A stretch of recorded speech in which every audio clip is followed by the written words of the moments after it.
I am Sarvajit Mahapatra, studying in class 7 in Kiddy Premium School. Hello everyone, I am Anush Kumar Panda, studying in grade 7 in Kiddy Premium School. Hello everyone, I am Mahipal Gupta. I study in class 7 in Kiddy Premium School. Today we have developed biometric road access system. We have worked in our Robo Club in our school to develop this system.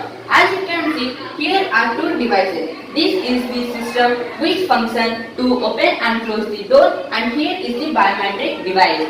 By which, when we will put our fingerprint on this device, it will send a signal to this, and the door will get opened. As you can see here, I am putting the effort to open the door. When Sarvajit will put the fingerprint, this door will get open.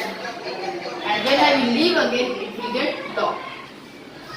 We have used some relay circuits inside this device and which connects to the old biometric device, and that helps the door to get unlocked and locked easily. Thank you.